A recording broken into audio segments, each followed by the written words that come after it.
desires that are unmet, desires that are denied, desires that have not been honored. These things lead to miserable experiences later on in our lives.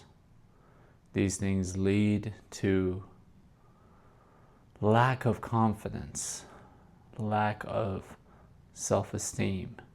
These things lead to depression. The idea of a desire, understanding of a desire, it's not to achieve it, it's not to chase it, it is not to deny it. It's to honor the desire. Every desire, especially the ones that are more profound, more expensive in terms of time, in terms of energy, in terms of finance, for us to go after. These desires are meant to be honored. We must honor our own desires in life. This doesn't mean that we should or should not take actions towards them, but we have to identify them, we have to recognize them. Most of us live throughout our lives the journey of denial, the journey of denial of desires. And that is really the theme of this video. We have for generations been denying our own desires in service, in what we believe is service of our families, of our relationships, of our loved ones. And that is only a source of self-harm.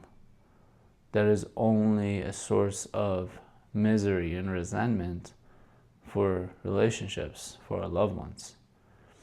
Because as we deny ourselves the value, the honor of getting to know ourselves, getting to know our own desires and owning those things, owning them by giving ourselves the permission to recognize them, the permission to identify what these desires are. That denial leads to resentment. That denial leads to bad relationships, anger management issues, and all sorts of other psychological problems in our lives. And unfortunately, we do not just carry those things in our own lives, we pass them on to our children. We pass them on to our loved ones, which is paradoxically the last thing we wanted to do, right? We deny our own desires in the service of our family, yet at the very end, we end up torturing that poor family. And maybe the only answer is to be selfish. Maybe the only answer is to allow ourselves to be just a little bit selfish. Because the price we pay if we avoid the selfishness is far, far more detrimental for our own health and the health of our loved ones. And we don't recognize that.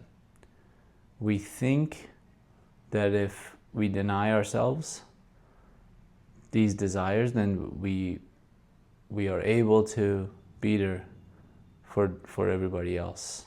It doesn't work like that. And examples of these desires are going after our relationships, right? Seeing someone new. Examples of these desires are going on solo travels, leaving your partner behind to travel alone for 1 or 2 weeks, or maybe a bit longer. Solo adventures have been the definition of our existence as species. We have forever been on the journey of solo adventures. We would wake up in the morning and go hunting. And in that journey, we would be alone.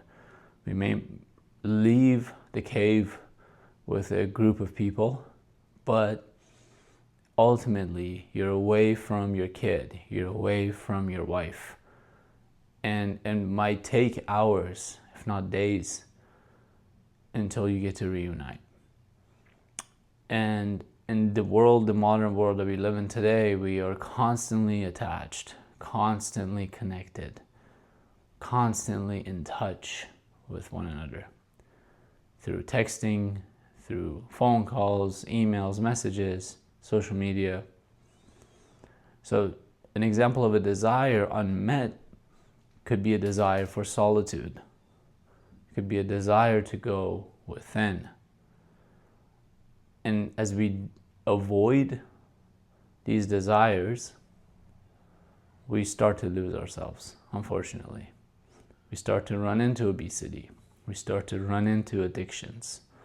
We start to run into all sorts of other problems.